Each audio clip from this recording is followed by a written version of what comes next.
Hola, buenas tardes. Bueno, vamos a seguir hablando sobre Platón y sobre su último dualismo, que es el dualismo antropológico, que la verdad es que pienso que es el más importante para poder comprender su teoría política, ya que es de donde coge más cosas, sobre todo cuando comienza a hablarnos sobre la división tripartida del alma, sobre las virtudes, sobre la armonía, sobre lo que es la justicia dentro del individuo. Así que bueno, esto puede parecer todo un mundo, pero realmente es más sencillo de lo que parece. Entonces, Platón tiene una concepción también dualista del alma, ¿no? Ya hemos visto cómo tenía una concepción dualista de la realidad con el dualismo ontológico. Hemos visto cómo tenía un dualismo, también esa concepción dualista de cómo llegamos a conocer esos mundos, ¿no?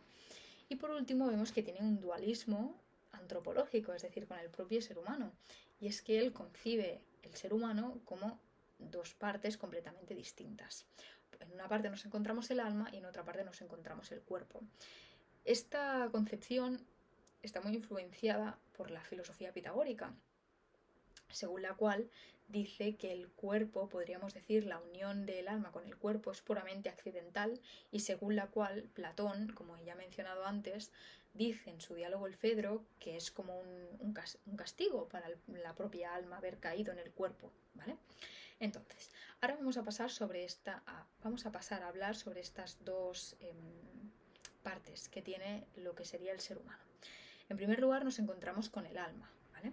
Que esta es considerada inmortal, inmaterial y tiene prioridad sobre el cuerpo. Esta también constituye lo que es el verdadero yo y siguiendo esa tradición, digamos, pues griega, Platón considera el alma como el principio vital que infunde vida y movimiento en el ser humano, pero que además, en el caso del alma humana, es el principio de conocimiento, o sea, es la función propia y específica del alma humana, es el conocer, o sea, es la función propia que tiene que ejercer el alma, ¿vale? Y digamos, su característica más pronunciada es la racionalidad, ¿vale? Entonces, también cabe decir que el alma es una realidad intermedia entre los dos mundos, entre el sensible y entre el inteligible. Sí que es de verdad que su mundo siempre será el mundo inteligible, porque es donde ha preexistido, es decir, antes de existir dentro de nosotros, antes de caer sobre un cuerpo, ya preexistía en el mundo de las ideas. ¿Haciendo qué? Observándolas, contemplando las ideas, ¿vale? Pero es justamente cuando cae en el cuerpo cuando las olvida. Pero digamos, su estado de naturaleza, de donde viene, es del mundo de las ideas, ¿vale? Entonces, en segundo lugar nos encontramos con el cuerpo, ¿vale? Pasamos a la segunda parte, ¿no? El alma y el cuerpo. Pues el cuerpo, en cambio, es material, es mortal y siguiendo pues esa influencia pitagórica, tiene una concepción muy negativa de lo que es el cuerpo, ya que dice que es esa prisión que tiene el alma, ¿no? De donde se encuentra el alma, donde ha quedado reprimida. Y esta supuestamente tiende a liberarse, ¿no? Y es una fuente de deseos y de apetitos, podríamos decir, ya que el cuerpo se inclina siempre hacia las posesiones de lo material, hacia las posesiones de, bueno, pues hacia las cosas sensibles, ¿no? Y en realidad el alma lo que quiere es poder llegar a conocer esas ideas, ¿no? Ideas en mayúscula, por favor. Entonces, esto nos lleva a decir que el cuerpo es como que arrastra al alma, ¿no? Hacia aquello sensible, ¿no? Donde nunca podrá conocer ni la virtud, o sea, nunca podrá llegar a conocer, nunca podrá llegar a tener, ¿no? O a desarrollar la virtud que le pertoca. Ahora veremos por qué digo esto de la virtud que le pertoca, ¿vale?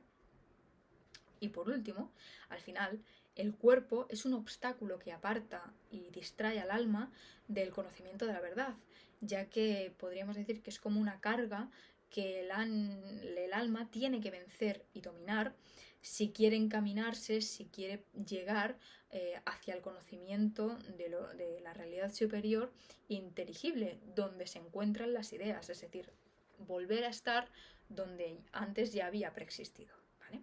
Entonces, aquí dentro... Uy, qué gallo me ha salido. Bueno, dentro de esta concepción dualista de, del ser humano, es decir, dentro de este dualismo nos encontramos con otra partición de la propia alma, que es la división tripartida del alma. Es decir, nos encontramos con el alma y con el cuerpo. Vale, pues ahora nos quedamos con el alma. Dentro del alma también hay una división, hay una jerarquía. Bueno, pues estas tres partes son la racional, la irascible y la concupiscible o apetitiva. Si hago referencia a concupiscible o hago referencia a la apetitiva, es lo mismo, ¿vale? Entonces, estas partes, en un primer lugar, que son partes del alma, tienen una virtud. Tienen, digamos, una parte del cuerpo que es característica y es donde residen. Y por último, tienen, digamos, pues lo que les hace características de sí mismas, ¿no? Entonces, vamos a comenzar. La parte racional es donde se encuentra la inteligencia, ¿no? Que tiene naturaleza divina y es característica del ser humano y reside en la cabeza, ¿vale? De las virtudes, si ya sabéis más o menos de qué va la cosa, de las virtudes hablaremos después, porque aquí ya hay bastante. Esto es la parte racional. Ahora la parte irascible. La parte irascible es la fuente de las pasiones, ¿no? Esas emociones humanas, y se encuentra en el pecho. Y por último, la parte concupiscible, que es la fuente del hambre y de los deseos materiales. Y se encuentra en el bajo vientre, es decir, no en el vientre, sino en el bajo vientre, ¿vale?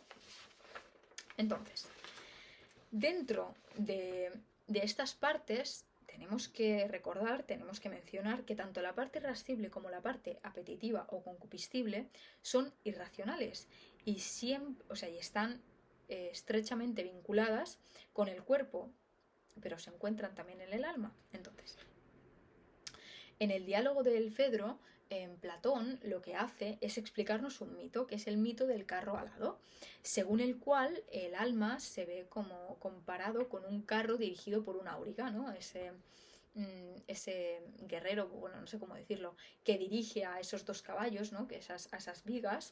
Bueno, pues estos dos caballos representan la parte racional y la parte...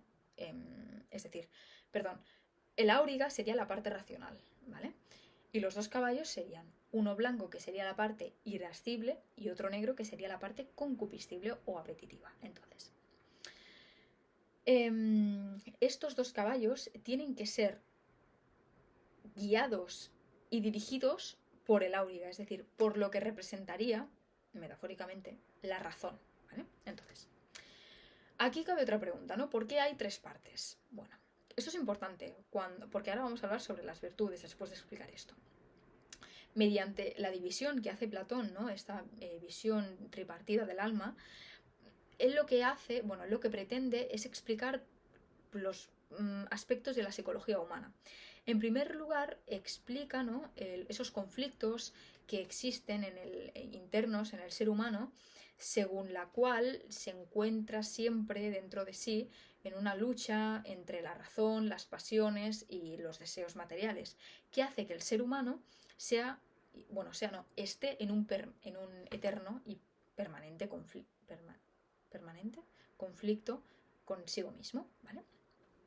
Entonces, podríamos decir que nuestra alma es como un campo de batalla, ¿no? De fuerzas que son inestables, que son la razón, las pasiones y los deseos materiales, y que estos tres chocan muy fácilmente porque buscan cosas totalmente distintas, y lo que tiene que hacer es que, mediante esta división, ¿no? Estas tres partes, presenta el alma como un escenario en el cual se enfrentan estas tres fuerzas y tienen que ser gobernadas. ¿Por quién? Por la parte racional, que sería el auriga. Entonces, por otro lugar, y en segundo punto, ¿no? De por qué hace esta distinción, este segundo punto es más importante. ¿Por qué? Porque dice que esta división del alma, esto será muy importante en la teoría política cuando hable sobre las clases sociales, sobre qué tipo de individuo tiene que hacer qué tareas, ¿no? Esto es muy importante, ya que dice que la existencia de diferentes tipos de naturaleza o diferentes tipos de psicología en cada ser humano hace que predomine en una parte del alma sobre otras, es decir, que en algunos seres humanos la parte racional estará más desarrollada, mientras que en otros estará más desarrollada la parte concupiscible. Y es correcto también, porque cada una de estas partes, como veremos, tiene una acción que hacer y desarrollar, ¿vale? Entonces, esto lo que comporta, ¿no?, que en cada individuo esté más desarrollada una parte u otra parte, es que se nos muestren características psicológicas específicas en cada uno de ellos, ¿vale? ¿Qué ocurre? Que cada una de estas tres partes le corresponde una virtud que le es propia y que sigue una jerarquía natural. Bueno, pues en realidad la principal virtud del alma es la justicia, ¿vale? Tienen unas virtudes tienen unas virtudes cada parte del alma, pero la que sigue siempre, o sea, es decir, la que sigue independientemente de que una parte esté más desarrollada que la otra, es la justicia. ¿Qué ocurre? Que hay un orden, o como he dicho, una jerarquía natural, según la cual cada parte racional, pues no, se tiene que dirigir y tiene que gobernar a la parte irascible y a la parte apetitiva, pero que la justicia en el alma consiste en respetar esta jerarquía natural. ¿Y a qué me estoy refiriendo? Pues que la razón tiene que gobernar a las pasiones fogosas de la parte irascible y las tiene que utilizar además para gobernar a los deseos y apetitos de la parte concupiscible o apetitiva. Es entonces justamente cuando se da esa concordancia y esa armonía con el alma. Concordancia y armonía son términos que también son muy importantes para poder comprender la teoría política, ¿vale? Entonces, cuando se da esta concordancia y esta armonía en el alma, decimos que se ha encontrado la justicia, en este caso individual, ¿no? Y como he dicho, cada una de estas partes le corresponde una virtud. En el caso de la parte racional, su virtud es el conocimiento, no sé decirlo en castellano, la sabieza, el saber, o la prudencia. Sabieza correspondería a Sofía y prudencia a proesis. En segunda parte, la parte irascible, su virtud sería la valentía o la andreia. Y en tercer lugar nos encontramos con la parte concupiscible o con la parte apetitiva, que le correspondería la virtud de la templanza o de la moderación, es decir, la sofrosine, bueno, no sé cómo se pronuncia. Bueno, entonces, para llevar esta justicia y esta perfecta armonía en las tres partes del alma, el único camino es el conocimiento de la armonía que reina en la esfera del cosmos inteligible. ¿Qué ocurre? Que solamente el hombre sabio, es decir, el que ha conseguido el conocimiento supremo y la suprema armonía que reina en el mundo de las ideas, podrá imponer orden y armonía en su mundo interior. ¿Por qué?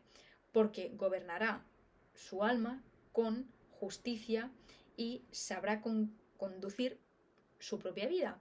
Y esto Platón supone y dice que si se hace de manera individual, también se podrá hacer de manera colectiva, podríamos decir, también se podrá hacer para todo el Estado. Entonces, un alma justa será solamente aquella que refleje el orden ontológico, es decir, la justicia o la armonía cósmica que gobierna el orden del ser.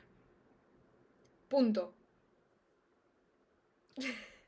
Vale, entonces, espero que haya quedado lo más claro posible, porque pienso, la parte del dualismo ontológico y la parte tripartida del alma, y cómo hace referencia a esas virtudes, ¿no?, y cuál es la que se exalta más en cada uno de los individuos, muy importante para poder comprender su teoría política. Entonces, espero que os haya quedado claro, y en los próximos días intentaré los próximos días muy próximos, subir el vídeo de teoría política, porque creo que es el más interesante, ¿no?, porque es la conclusión de toda su teoría filosófica. Así que muchas gracias por vuestra atención, espero por vuestro tiempo, espero que os haya parecido interesante, que hayáis cogido ideas nuevas, que hayáis aclarado otras, que bueno. Y de nuevo, gracias y hasta la próxima.